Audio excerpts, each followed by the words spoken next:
A lot of them never seek help because I wouldn't say it's discouraged, but in that culture, it's not manly. In the military culture, it's not manly to seek help. That ends up in hopelessness if it's really bad. And I think some of them really compartmentalize. She cannot sit still for 5 minutes. Her husband has never seen her sit still for 5 minutes. And she would lie down in that class and she would not move a muscle for an hour. And it's not me, it is the energy coming through me, the divine energy coming through me, and it is the vibration of the bowls that start out. It takes you way into that deep meditative state.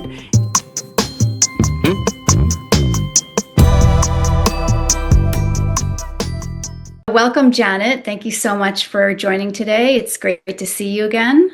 Thanks for having me. I always enjoy this, and of course, it's fun to spend time with you, Stacy.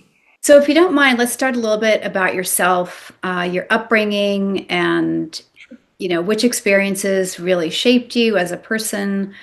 And you mentioned you had family in the military. So how did that, just to get a full picture of you and your healing practice. Sure. It's interesting because military is almost genetic in my family, and yet either I don't remember it or I wasn't aware that it was a big influence. I knew my dad had been a Marine, but I didn't know, they had any PTSD. I didn't really know any of that until I got older. He was strict.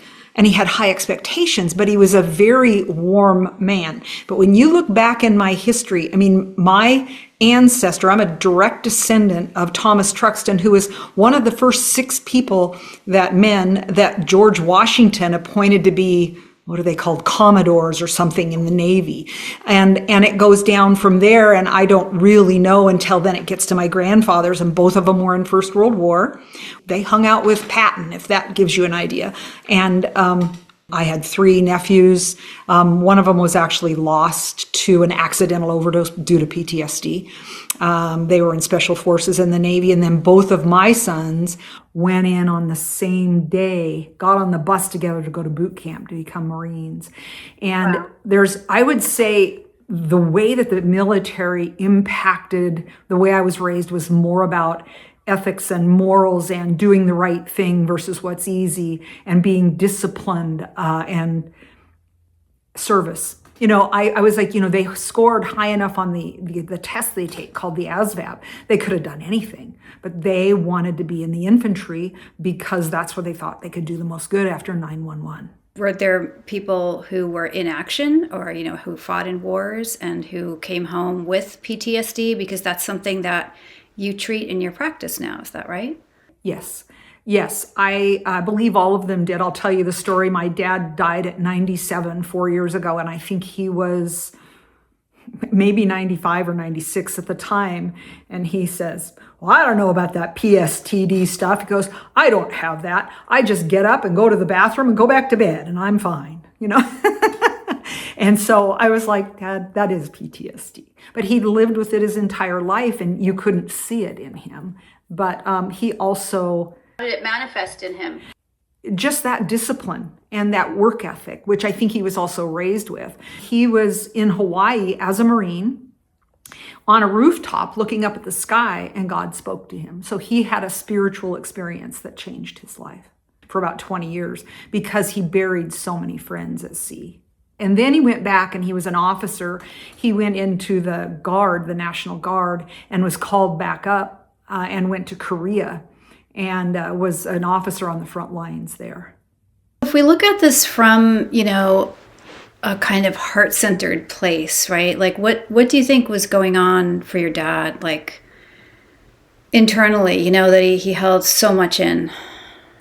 Well, I think, and it's the same experience with my sons. I think any military person, or almost all of them, who see action, my boys know they killed.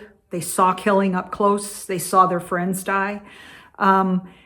They become really private about it because they understand that nobody else really gets it. And for example, when my 2 sons got on that bus together, I asked them, I asked 2 things of you as you leave.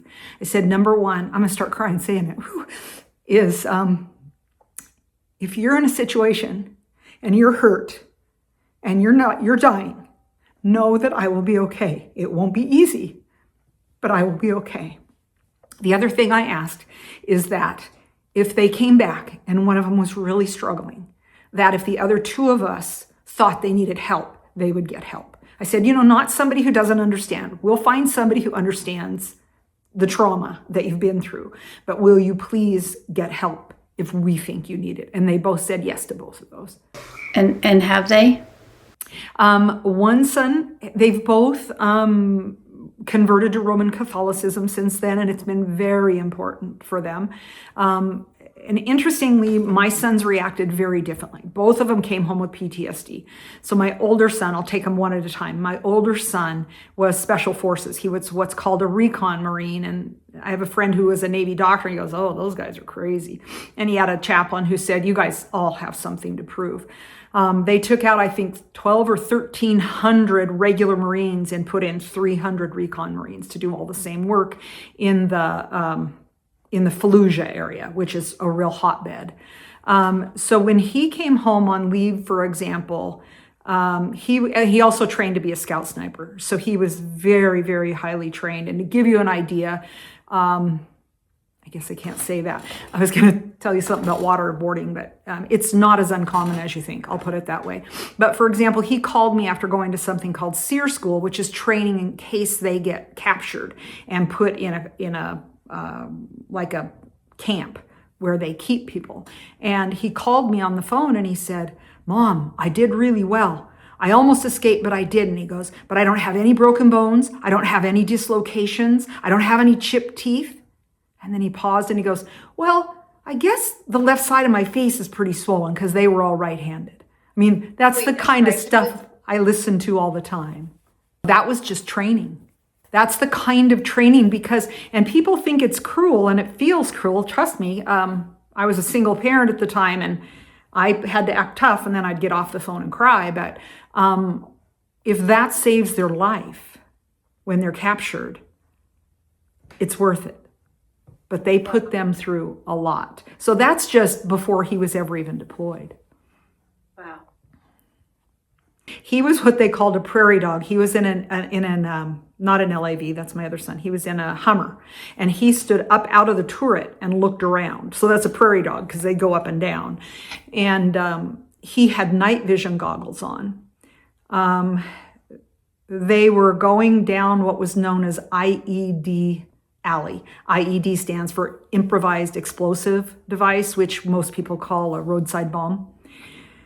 And he was in the second Humvee back. And so he's watching this happen and the rig in front of him hit a bomb. So he watched that go. He saw shrapnel fly. He kept wanting to get out, but he couldn't. He had to stay because his job was to watch and keep guard and make sure there wasn't more action coming. And after that, he also saw a friend who he later became friends with their family be basically, they call it vaporized from the rib cage down by a bomb he stepped on. So they are trained to compartmentalize that. And what he did when he came home is he compartmentalized it. And he said, Mom, when the gremlins start getting out, I have a vault in the back of my head. And when the gremlins start getting out, I stop my life, I shove them all back in, and I slam the vault door shut. And I keep going. And what I said to him, and I've used this a lot, and I use it with my clients as well, is that that's all fine and good, and that worked, and he's healed way beyond that now. This was, back when he would still startle at any loud noise. But I used the metaphor that, think of it about as a cell phone. You may have all those apps in the background. Maybe you don't even have any open, but it's still draining your battery because you're spending all that time and energy to keep them under control, to keep those memories at bay so that you're not living with them. So that's the way he dealt with it. He kind of manhandled it. He was he was strong through it. Did I see it in him? Yes. I saw him being edgy. He knew of guys who the enemy had sought them out in the United States to try to kill them. So he came home with that in his mind. So that's the way he dealt with it. It's a lot. It's a lot. Yeah. And I talk about it like it's nothing because I almost start crying because I've had so much. This is just like this was one of the biggest things I went through, but it's one of an array of experiences I've had as an adult. And so I've been told that it sounds like I'm reporting on it, but then you see it cracks through and the emotions come still. And this has been 18 years ago that got out.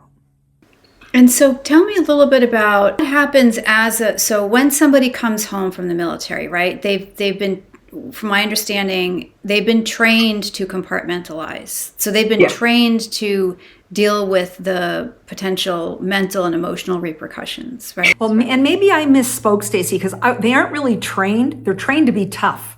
They're trained to not say I'm hurting. They're trained. And so compartmentalization, it's just like when we used to say split personality. It's kind of like that. They are compartmentalizing to survive trauma. So it's a natural human instinct to do it. But I would not say the Marine Corps trained them to do that. They trained them to stay safe. They trained them to keep their buddies safe. And they trained them to be tough and to survive. But then what does that look like when they get out and they're civilians? Of course, everybody's different, right? Handle things differently. So, but in a general way, energetically, emotionally, mentally, what's your assessment? I know you've had a lot of experience with different people with PTSD. If you can, I don't know if you can give an overview or generalize, but. And I think that is the hard part. It really does vary because some of them are going to shut down and they become hopeless.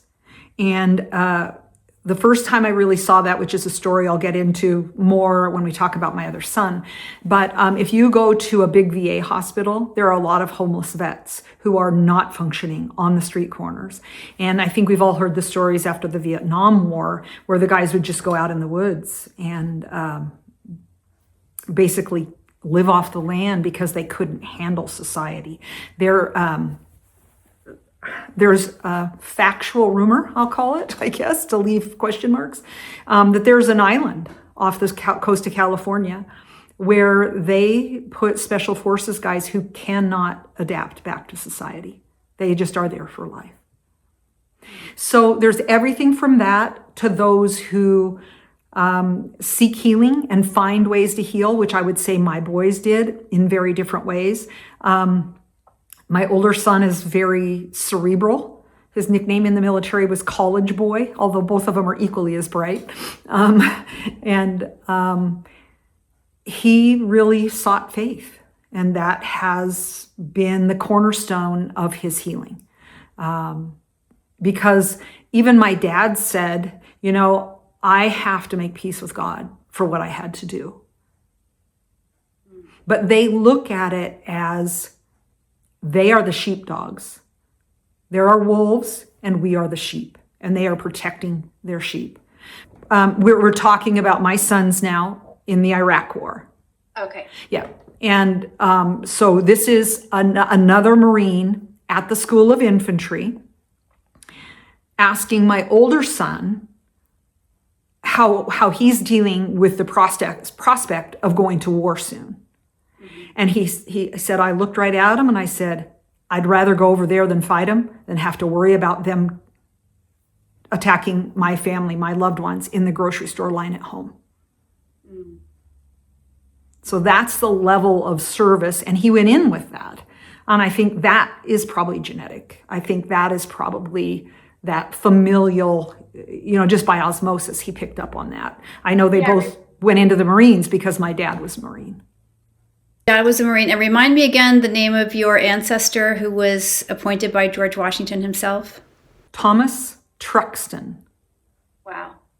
Yeah, and there's a ship with his name on it right now. My cousins went and helped, it's been years now, but they actually helped christen it. Your older son healed through his faith.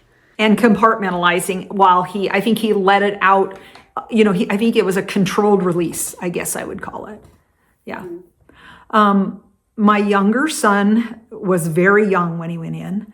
Just a little side note, all different reasons, cancer, suicide, overdose. By the time he was 22, he had lost 7 close friends.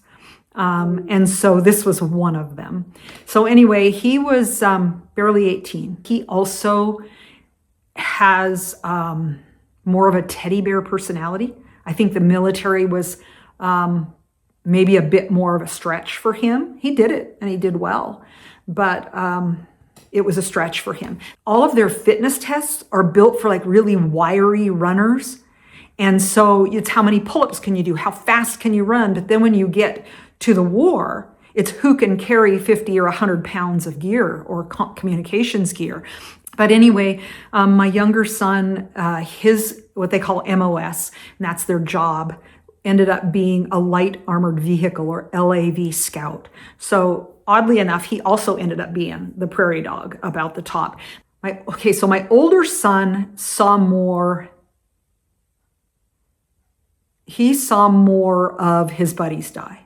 My younger son saw more of the enemy die, which I always thought they would talk about it, and they have not. All I know is that my younger son's been very tight-lipped. And all I know is that I do know he had to kill people. I do know that he was like 6'3". Well, they starved him down the Marine Corps to get him lean, but 200 and some odd pounds of pure muscle. And so he was the guy they put in front. He's the guy they strapped all the extra weight on when the little guys couldn't carry it. He was the guy that kicked the doors down. So I just know he came home feeling like he was a very bad person, that he was going to hell. The repercussions for a human being in that kind of situation, regardless of, who we're fighting, who the enemy is, Exactly. I'm going to go back to that cell phone analogy. It is, depending, a lot of them never seek help because I wouldn't say it's discouraged, but in that culture, it's not manly. In the military culture, it's not manly to seek help. And I think that's gotten a lot better over the years. So I'm going to go back to that analogy of the cell phone where those apps are running in the background. That is always in the background of everything they think, feel, live, do, and it drains them.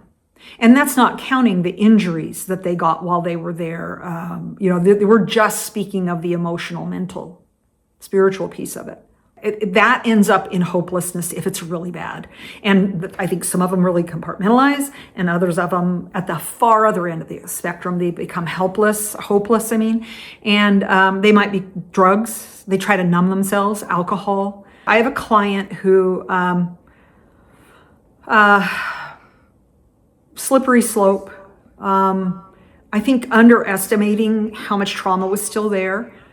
This was also a man. He ended up on drugs. He was also in infantry on the front lines. He got really angry with God. He wanted, he saw the underbelly of life. He saw the way at a very young age. These guys are mostly 18 to 23 years old. They're young. And so he's watching all of this and held it in mostly until he came to get help finally. But admitting that they need help is the first step. What happened before he admitted he needed help? Like, how does life break down? Divorce, because they can't connect emotionally. Too much drinking, too much drugs, things to numb themselves, and withdrawing. So and I've known other veterans as well who they're like, then I'm going to make $1 million. I'm going to do this. And then and of course there's everything along that spectrum, but the other end of that spectrum then is the shutdown and the hopelessness and numbing with substances usually. It can be anything, not being emotionally available to their spouse or their kids. Interestingly, that guy, one of the things I was able to do was reconnect him to the divine. By the time he came to me, he was about 28 or 29, I think. He had been through a divorce. His children were young. He had started law school and very bright, had gotten in easily. The military was paying for it in full. And the VA actually, not to bash the VA, but back then they were giving him, when they went in for therapy, they gave him benzodiazepine. And benzodiazepine is a sister drug to alcohol, and it's harder to come off of than heroin, to give you an idea. Wow. And that was, again, to numb the pain that he was dealing with every day from the effects of the war. Yes. Was struggling with his marriage. He was addicted to drugs. They told him he could come back, but the VA was paying for it. He had it all set. He also wasn't thrilled with law school because there were a lot of young, in his opinion, naive and spoiled kids. Well, he'd been at war. That makes a whole different person. And so he, anger there, anger and resentment, is that typical?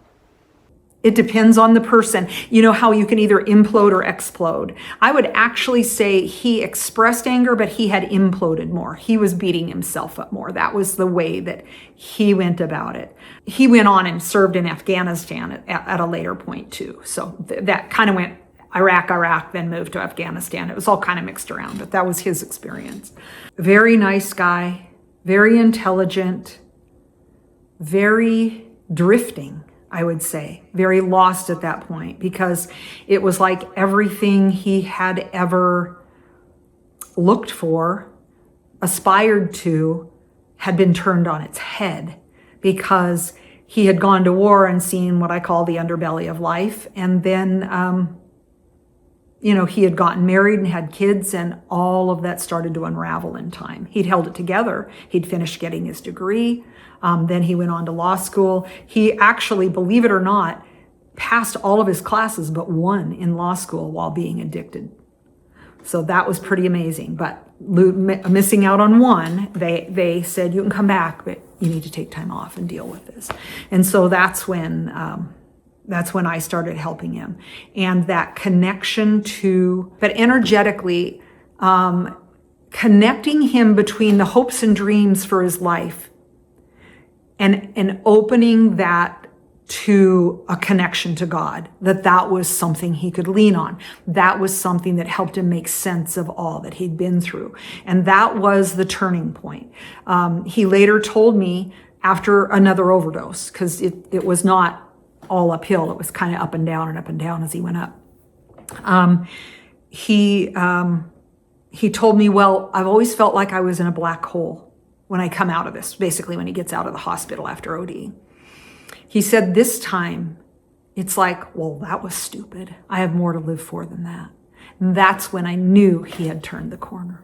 And was this once he was working with you, he started to have a little more hope for his life? I attribute it to, and I don't know that he even attributes it. As you know, when you're working with energy, it's very, very subtle. It's not like I take an Advil and my headache is gone, right? It's more like your motivations and inspirations change, they shift, and they open you to other avenues. And I attribute that connection to, you think of this 12-step program, right? One of the things is they have to believe in a higher power in order for that to work. And I believe that that's what we opened up. That was one of the major things, that and removing a lot of the trauma. Tell me a little bit about yourself and your struggles and how that led you into your practice now. I think probably to start, I would go back and way back. I won't spend a lot of time there, but I was the fourth of four kids, and my mom was a stay-at-home mom. My dad was an attorney. He was also a state legislator. He was the youngest president of most clubs he'd ever been. Quite a leader is where I'm going with that. And so there were high expectations, but it was also a very warm and loving home. I, of course, as every child does, had my woundings from that time, but I think I'll save that for another time. But in essence, from my baby perspective, my issues were abandonment and then betrayal. And I had a brother who was very, very hard on me. And he was very, very hard on himself too. That was his wounding. So the only reason I bring that up is because it plays into, in a way, it trained me to take what came later in my life. So I was a leader my entire life. I was class president. I was homecoming queen. I was president of 3 clubs. I was quite the social butterfly. As my mother said, I majored in extracurricular activities, which I kind of did. When I was young, as a part of being the 4th child, I had a lot of independence. We all did. We lived near woods. We ran. I remember being 3 years old and playing half a mile from home without my parent there, just playing in the sand, and we ran through the woods. And so it was very independent. That also is kind of the flip side of the coin, I believe, of me feeling abandoned, because it was like nobody really tracked me. But that was, my parents were wonderful, but that was my take on it as a child. I went to college at a Christian university, a Lutheran university, and while I was there, I searched and searched and searched. And I could never find a place that I really felt like I belonged, that really resonated with me, that really met me in all the places I needed to be met spiritually. So I kind of just kept looking, and yet I would go back into the Christian community because I felt like I wanted a community. But I'd love to hear how your struggles growing up, factored into you seeking out strong spiritual community. My father was working a lot. He was busy. He was around, but he worked a lot, and he was tired and drained when he came home. My mom didn't have depression, I think, until I was maybe 2 or 3. We moved into a house that had it. We lived on the Oregon coast, so there's a lot of seasonal affective disorder there. And she was depressed, so she was available and yet didn't have a lot of energy for me. The brother was very bright and very hard on himself. And just to give you one example, I had 3 concussions by the time I went into school. And it wasn't from him hitting me with a bat. It was more like him not being careful and dropping me on a cement floor or a really heavy grocery store door and just letting go of it, and it hit me in the head. Those kinds of things. More a disregard. That's what I feel like more than anything, like a disregarded child. He also was very verbally and emotionally abusive to me, which I just thought he was a grumpy brother. Lots of people they called mean brothers. Until I started therapy, when I started my healing training at Brennan, and she's the one that said it. And it took me a couple months to swallow that. It was really hard. He certainly didn't mean it that way. He was just acting out as who he was as a child. But to give you an idea of how bad it was, when I was 29 years old, we got together for Thanksgiving, and my other brother said to me, "I used to worry you'd be mentally ill by the time you grew up because of the way he treated you." It was constant. It was, "You look like this, you're wearing this, you did this, I walked by your classroom and you did that." And he would hide behind the stairs in our house and jump out and scare me. So it was like I was always a little bit on eggshells, always a little bit on edge. And I knew that if I defended myself, he'd go into overdrive and pummel me, essentially. So there was some fear of him, I would say. Sounds like a sort of constant fear. Wow. Right. Wow. And that was my norm. And that's where my abandonment came in. But I didn't know any different. I was just a little kid. But my betrayal, came in because nobody defended me. They actually they were overwhelmed, and it was kind of like, "Oh, really, again?" Made me feel like I was whining without probably even meaning to most of the time. And I'm going to take accountability for that. I'm sure that's one of the big lessons I came in for. And that's what I was here for. And that was the lens that I was looking at it through. And it was developing me in the way that I intended to be developed. So tell us about forming your own relationships and how that was. Okay. I would say it didn't really come out. That didn't really have an impact on me until much later in life. I've always had really successful friend relationships, social relationships. Where I've struggled is where I struggled as a child with those closest to me. So I did not find the love of my life in college, but not too long after that, I married a man who was a very sweet man.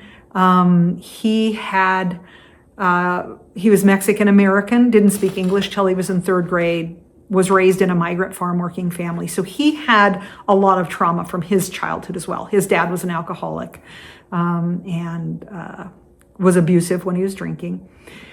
Anyway, we had a great relationship. We had a lot of fun together. We had 2 kids, and then he started drinking.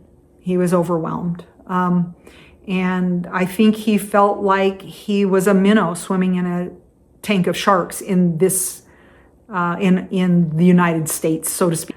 He had lots of gifts, but I think those insecurities came back to haunt him. And he started drinking, and by the end of our relationship, he was a non-functioning alcoholic. And he imploded. He did not explode, but I, being the giver, being the always wanting everyone to feel loved and supported in a way that I hadn't, I stayed with him, and I stayed with him, and I stayed with him, and I stayed with him. And I hope anyone hearing who's been through this before, or the next phase I'm going to go, because then I kind of jumped from the frying pan into the fire. He had 8 minimum wage jobs the year before I left him. He could not hold a job. He was not interacting with anyone. He was essentially sitting on the couch watching Andy of Mayberry 24 hours a day. He was not functioning in any sense of the word. He didn't mow the lawn. He didn't go to the grocery store. He just couldn't keep a job. And he hid it. And I was very naive about that. I always thought you would get up and have to have a drink first thing in the morning. Well, that's not what I did. I'd never been around alcoholism, and that's not what it looked like for him. He was a binge drinker, numbing himself.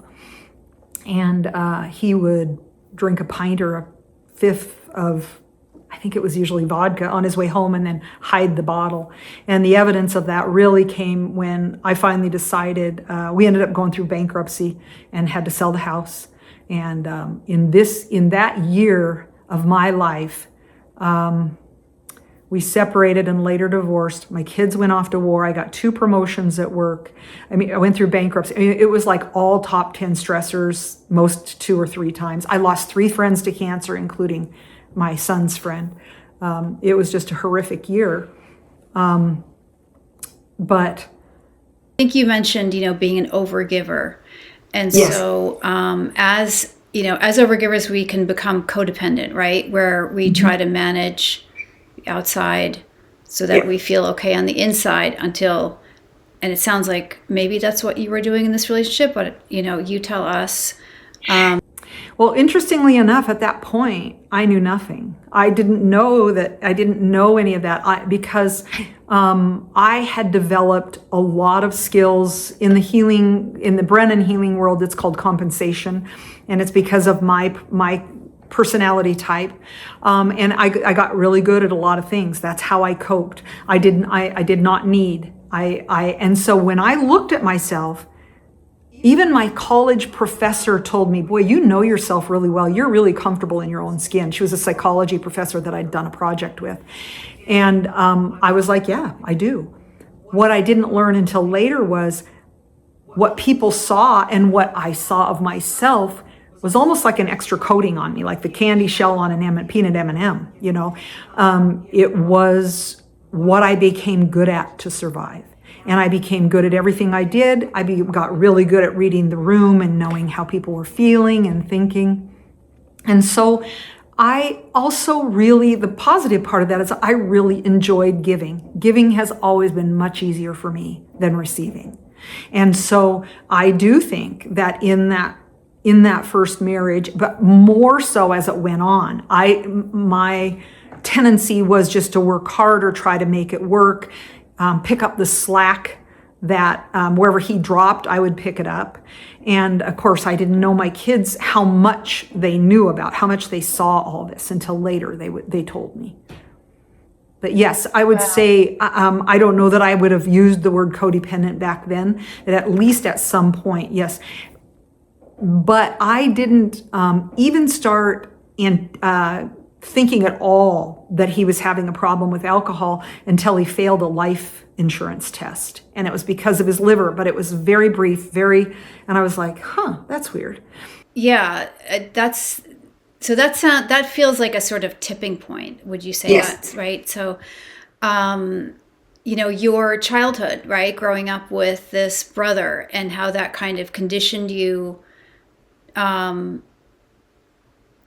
to not see Please. things. I did definitely wear I still wear rose-colored glasses, and I kind of like it that way. I always said rather get lumped upside the head by a 2x4 once in a while than go through life as a cynic, but there is a balance in there, right? There are boundaries. So what I learned to do was to please.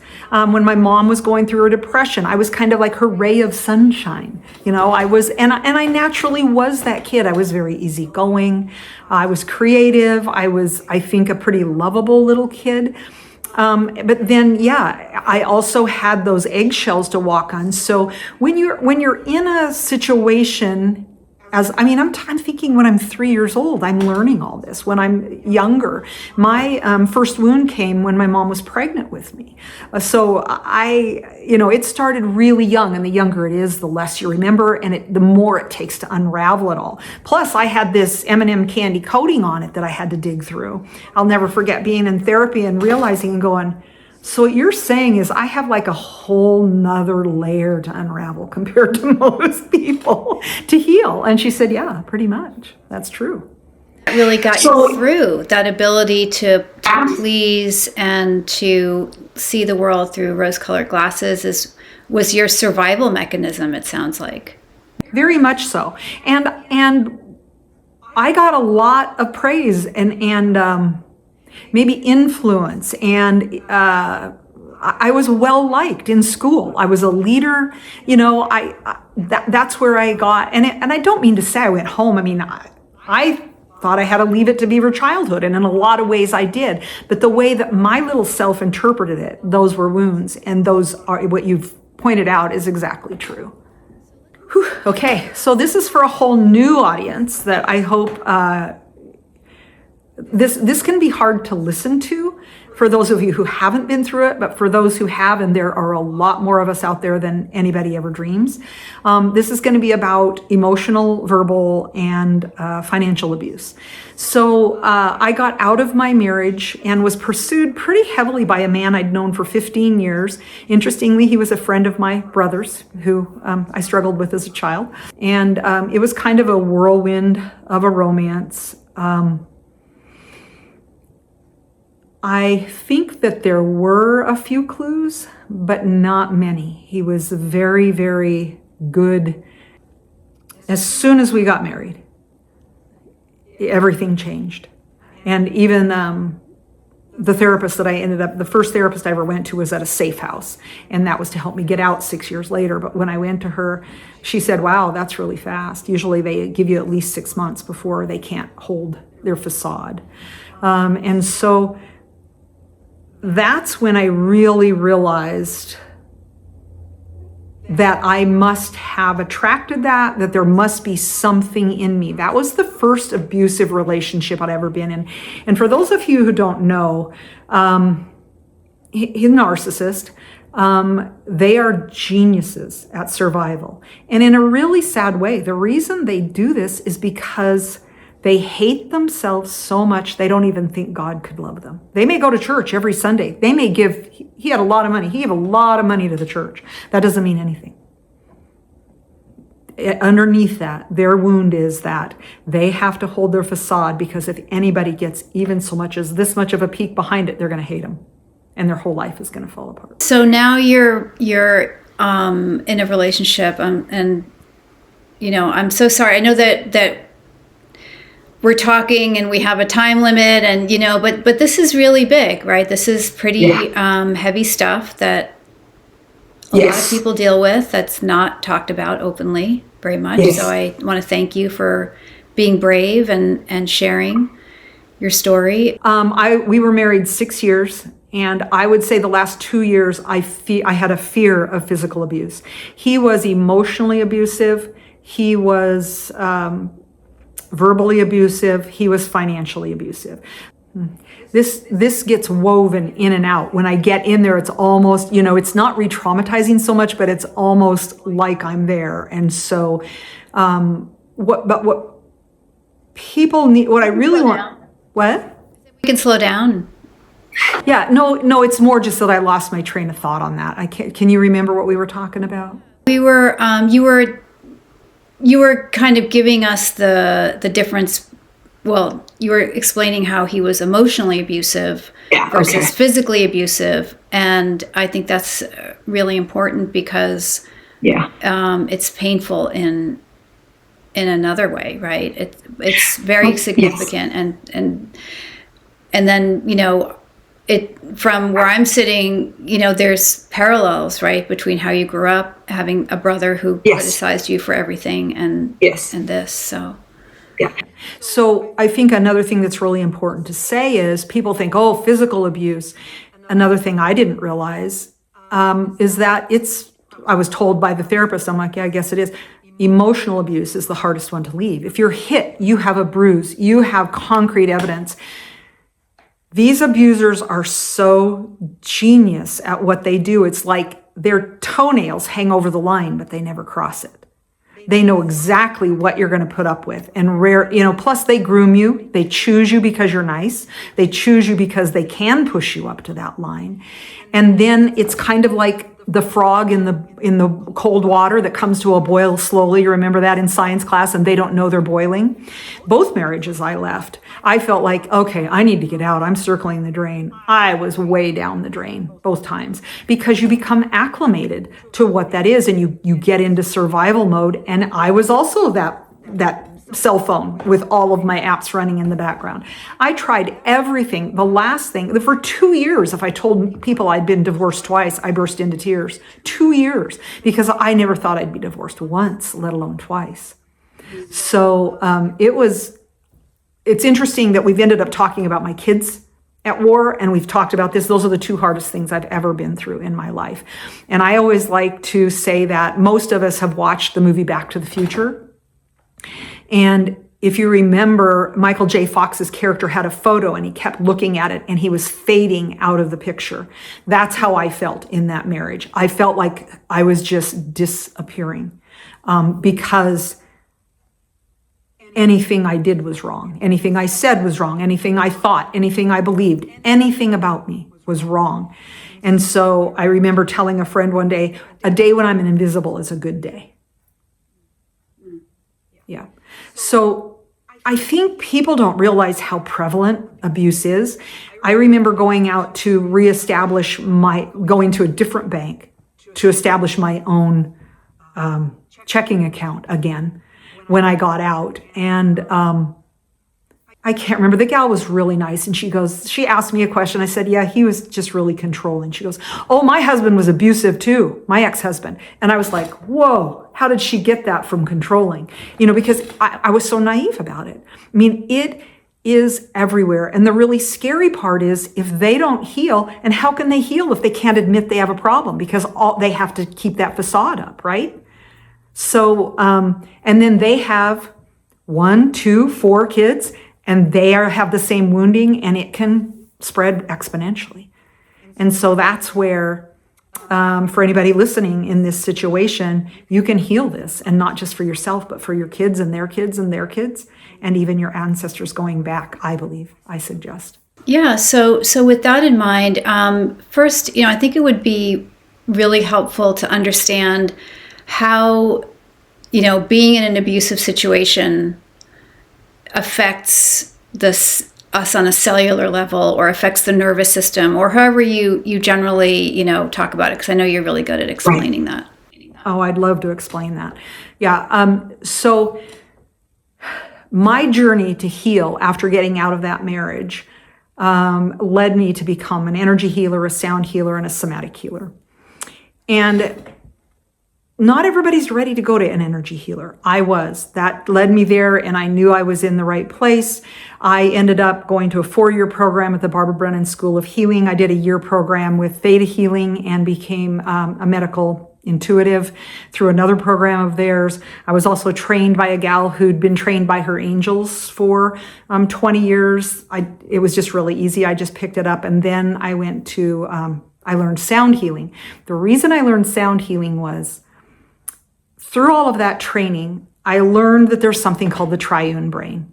And I'm going to use my hands so you can see. So if you're just listening, you might want to look for it. There's the brain stem, and the brain stem is our react brain.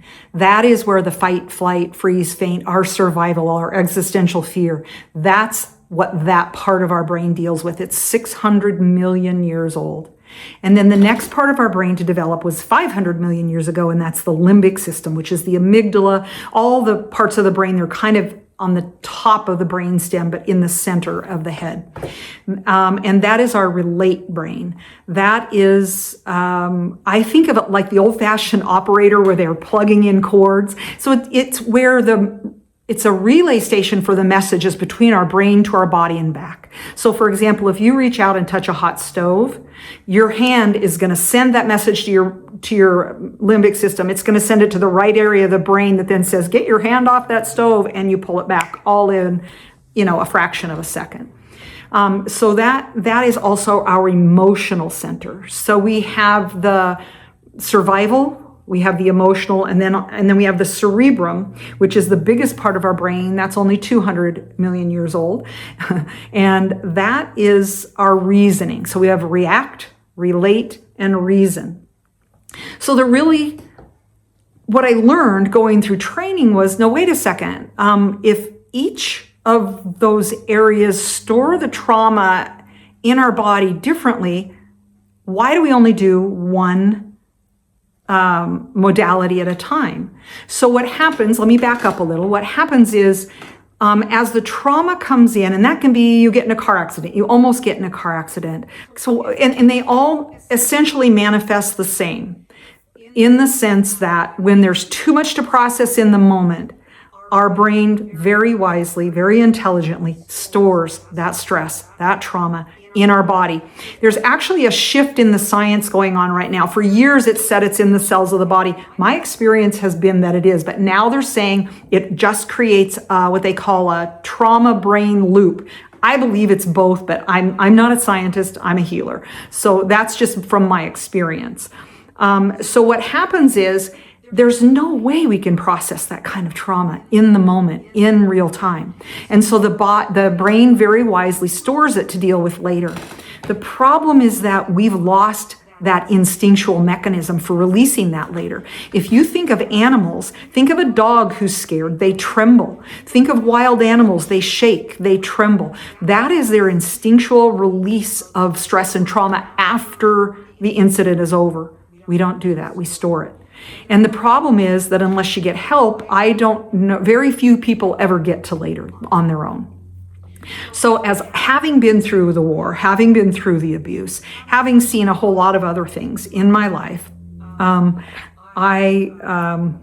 been around first responders also, as I went through my training, it dawned on me that there could be a process to go through that combined different modalities to reach each of these areas of the brain, because I had studied about that. There are modalities, for example, crystal sound bowls will help the body, and I'll explain how in just a second, help the brainstem, what it has stored, release. Then there's either tapping or breath work also does this. The only two I can think of at the moment are energy work and tapping will release from the limbic system, and guided meditation or talk therapy only works on the cerebrum. So they work synergistically, but on different parts of the brain.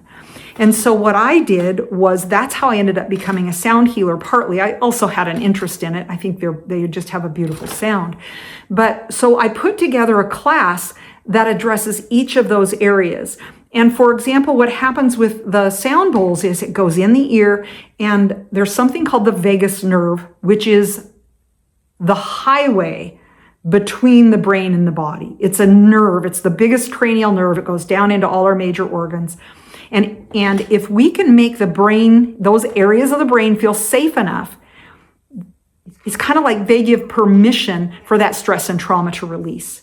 And the vagus nerve, which means wanderer or wandering nerve, opens like a conduit, and without any real awareness, you may cry when you release, but you're not even remembering why. It's just like, I've had clients say, well, why did I cry? I said, it's a release.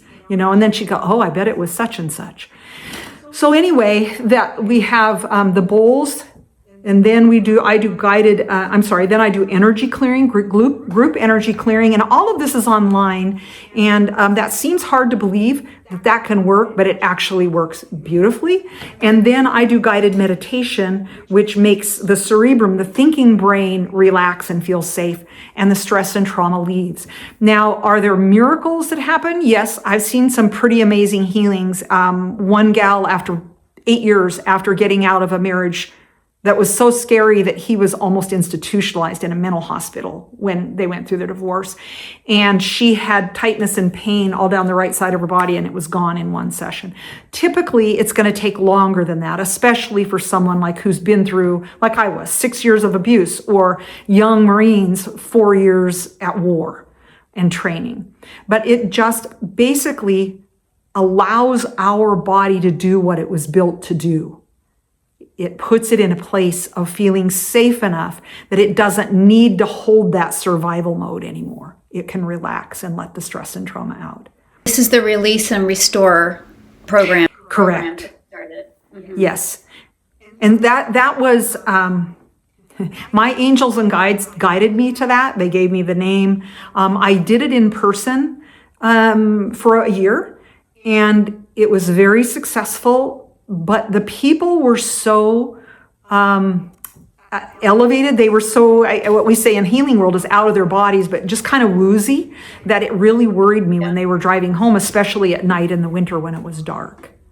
And so putting it online not only alleviates that concern, but I have this dream of helping people who've been, who are veterans, who have PTSD, of domestic violence, of first responders. So think of first responders, day in and day out. They go on shift, and they're always going back on shift. And there again, it's this very be tough environment. And so I have a dream of giving them a gentler, kinder, more pleasant, enjoyable way to release their stress and trauma and stay on top of it. And so it's accessible anywhere, it's reasonably priced, and as long as they have internet and some kind of device, they can be a part of it.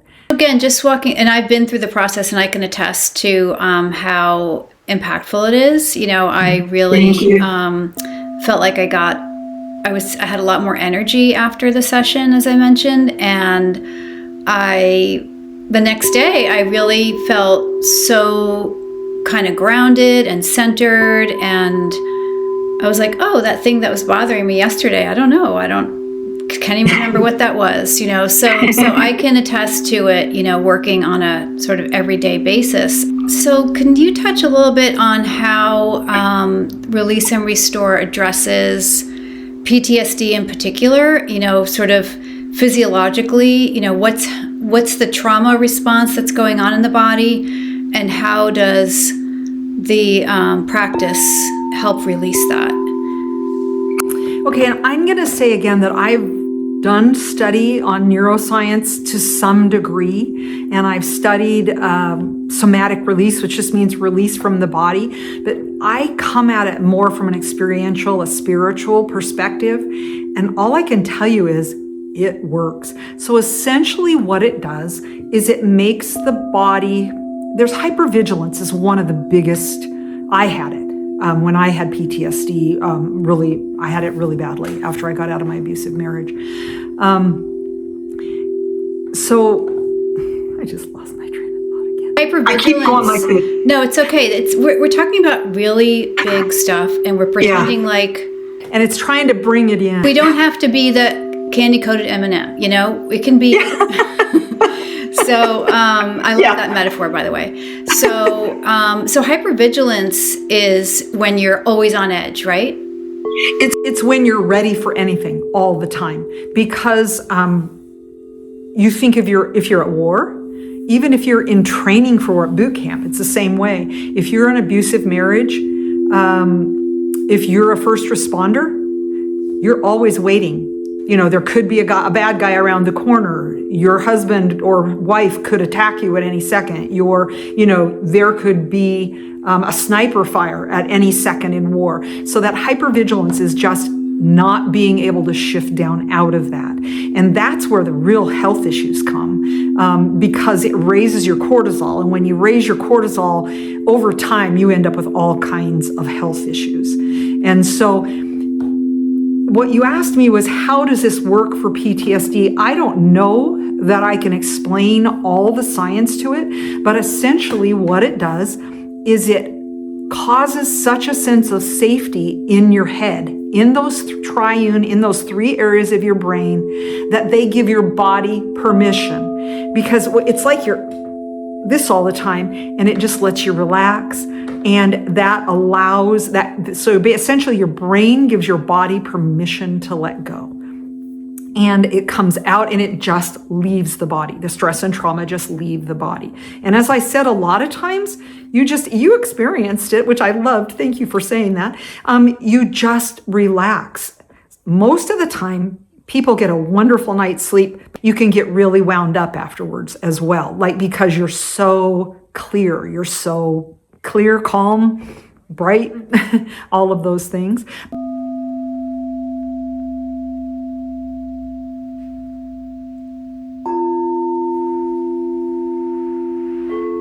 But what I will tell you is what I've seen, what I've experienced. And I have to admit that this has worked better than I ever imagined.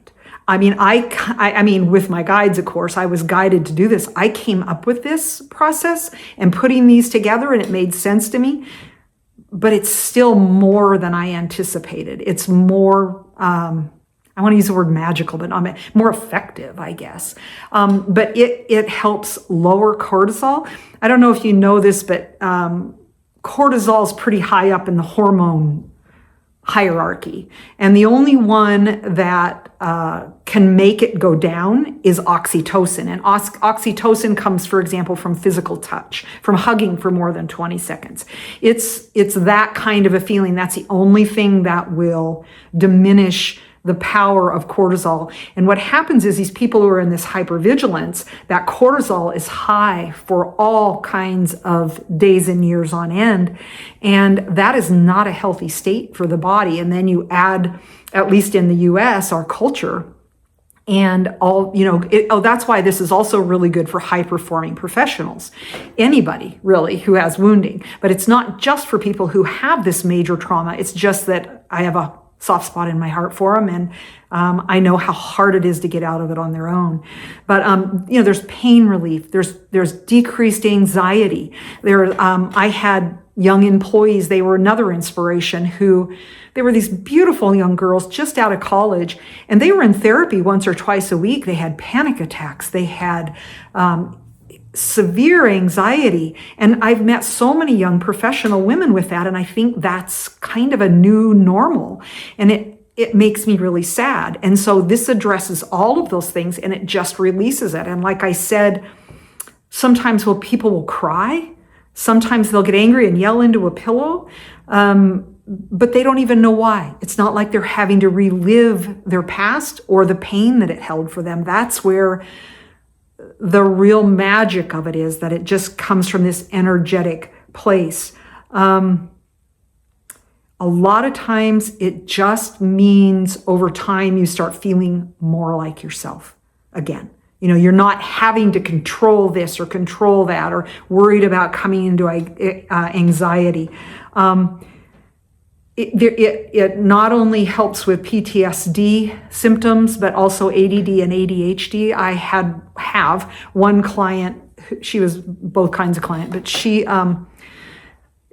cannot sit still for 5 minutes. Her husband has never seen her sit still for 5 minutes. And she would lie down in that class and she would not move a muscle for an hour or an hour and 15 minutes. And it's not me, it is the energy coming through me, the divine energy coming through me, and it is the vibration of the bowls that start out. There are overtones, and the overtones it takes you into a lot of people have heard of the theta or the gamma brain state. It takes you way into that deep meditative state, and that's a very relaxed, trusting state. I've had people have really profound spiritual experiences. They were seeking healing and they were getting the healing, but they would make that leap to a connection to the divine.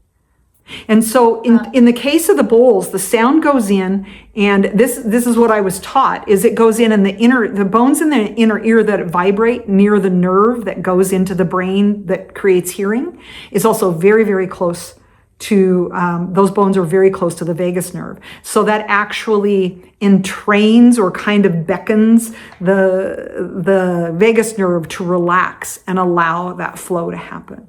I'm curious, have you seen people make major shifts in their lives, especially those, like you mentioned, who might be in high stress jobs? Because I know that we can come in for healing, right? We can come out and feel great, but if we go right back into the same pattern, it's all going to come back, right? So have you seen people make conscientious shifts in their lives? I have those, and I'm going to use first responders because they're going back in 2 days, right? They may be off shift, but they're on for 48, and then they're on for 2 days straight, and then they're off for 4 days, and they're going right back in. So they need maintenance. It really does depend on different people. I will tell you that I've had very, very type A people who hardly even relax the first time. I've only had a couple of them, but they're out there. But good for them. They came back because they felt relaxed more than they had been, but they didn't have profound experiences. And then the second or third time, they could feel the progress. And then it's almost like your body learns how to do it and it falls back into it. And the reason I have 2 different options available. People can come one time and come here and there, but it's a lot more expensive. Or I have a subscription. I see the benefits of people who come on more of an ongoing, consistent basis. Just like any kind of, like exercising. It doesn't do you any good to go run a marathon and you can't walk and then you don't do anything again. And so that's a monthly thing so people can come at least weekly and get the real benefits. That's where the real benefits happen because, like I said, your body does kind of learn the routine and learn how to let go, and it just automatically starts to relax because it looks forward to that time to release and restore. Say that you're kind of creating a new pathway in the body in a way so that it has, as you said, something to remember. I believe so. I think it's what's coming to me is it's like muscle memory. That came from them, sorry. My guides. It's like muscle memory, but it's not muscle memory. The body learns, and if you scratch a dog behind the ears, it's going to remember you the next time it comes. The body is going to remember when those bowls start. It's just going to release and relax a little bit sooner and more smoothly because it already knows it can trust that you. The other thing, when you're doing this online, you create your own safe space. So most people will do it on a couch, usually on their bed with headphones on. That's another thing I could touch on. There are real benefits, not that you have to do it, but the science of wearing either earbuds or headphones is that it forces the 2 hemispheres of the brain to work together and it takes you deeper faster. And that's probably a whole nother topic. But so there are all kinds of things that work, but the really wonderful part of it is you are laying on your bed, enjoying music and being very calm and quiet, and come out an hour later feeling very peaceful and having released stress and trauma. Beautiful. Yeah, it's a beautiful offering. Thanks. Yeah. Thank you for sharing that. Oh, I want to hit one other thing, and that is for those who have been through the more extreme trauma, there's something called emotional or psychological resilience. That's kind of a psychology word. And what that means is how fast do you bounce back?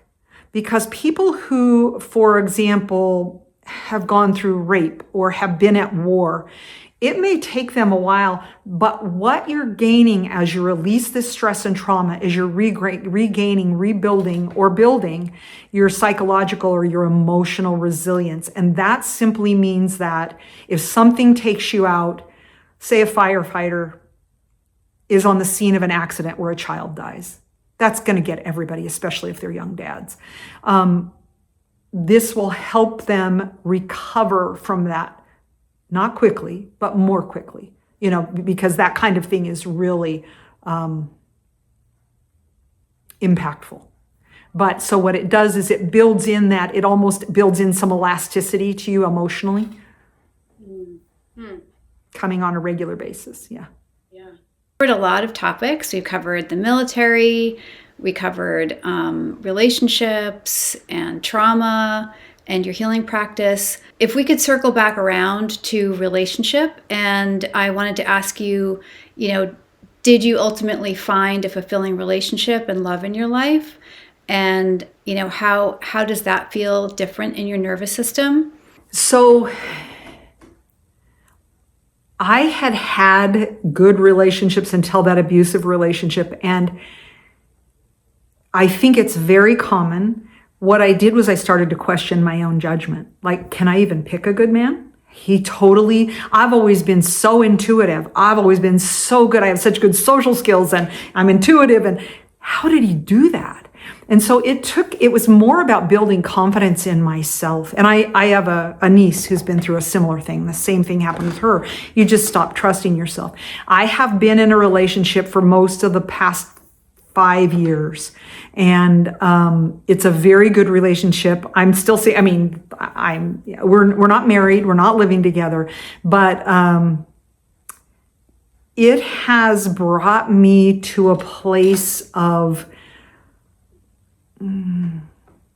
knowing who I am, knowing what I need, being able to let go of what isn't mine. I love one of our teachers at Brennan, you might have to help me, the 4 no's. And the 4 no's are no agenda, there are 2 A's, no agenda, no expectations, no demands. When you go into a relationship, in other words, you can stay or you can leave, but you don't have those things. You don't go in looking to change that person. And it's also true of myself, that I can go in, and what I feel like now is I'm in a relationship where I am unconditionally loved. He's strong enough. Is he perfect? No. Am I perfect? No. But he's strong enough. He knows who he is. I know who I am. And yet totally accepting each other for who we are. And feeling safe in that. I've been asking this question of people in my interviews and on the street. And it's maybe too philosophical. I'm still tweaking it. But what is love?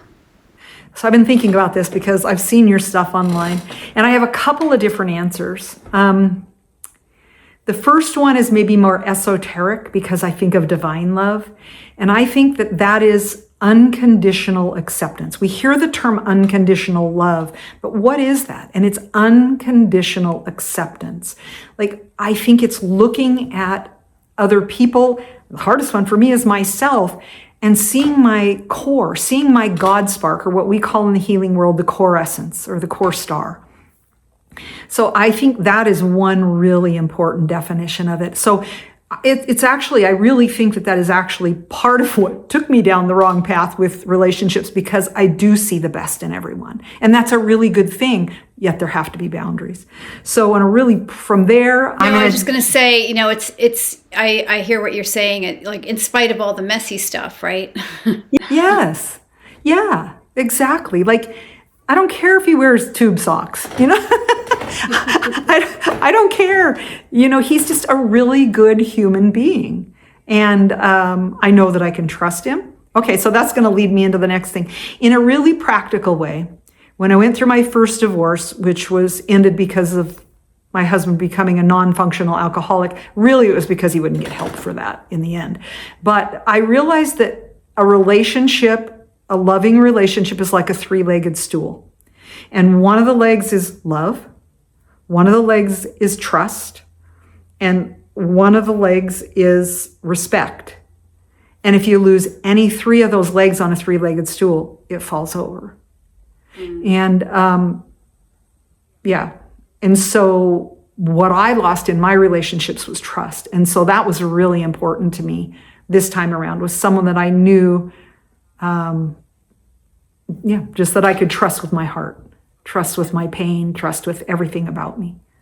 Thank you so much, Janet. Thanks for joining and for really just sharing your story and walking us through your practice and how it works. And I can't wait to join again. Yeah, it's been great having you.